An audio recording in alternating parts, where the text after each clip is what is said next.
এই অপূর্ব সুন্দর ফুলটি আপনারা ইতিপূর্বে হয়তো অনেকেই দেখেছেন, কিন্তু নাম জানেন না। এই ফুলটির নাম জানলেও চমকে যাবেন, পারিজাত। হ্যাঁ, এর সংস্কৃত নাম হচ্ছে পারিজাত। আমরা যে নামে চিনি গ্রামবাসীরা, সেটি হচ্ছে পালতে মাদার বা মাদার গাছ বা কাঁটা মাদার। তা কাঁটা মাদার কেন বলা হয়? দেখুন, এই গাছে প্রচুর পরিমাণে কাঁটা, কালো কালো। হ্যাঁ, সামান্য একটু লাগলেই কিন্তু হাত ছেড়ে যাবে।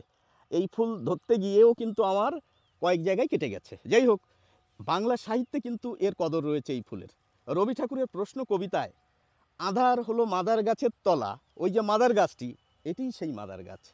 আর ভূপেন হাজারিকার একটি গান রয়েছে, মাদারের ফুল কোনো পূজাতে না লাগে, এই সেই মাদার গাছ বন্ধুরা। এবার দেখুন, গাছে একটু পাতা নেই। পাতা নেই কেন? কারণ এটি হচ্ছে পর্ণমোচী উদ্ভিদ, শীতকালে সমস্ত পাতা ঝরে যায়। ছোটোবেলায় কিন্তু আমরা এই ফুল দিয়ে খেলেছি। কি করতাম? এর এই পাপড়ি ছিঁড়ে নিয়ে বন্ধুরা এই নখে লাগিয়ে দিতাম। নখে লাগালে বড় বড় নখ দেখা যেত।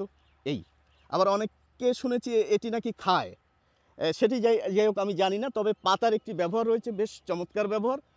পাতা বেটে রস খেলে কৃমি নাশ হয়, এবং সেই জন্য এর অপর একটি নাম হচ্ছে কৃমিঘ্ন। সকলকে ধন্যবাদ।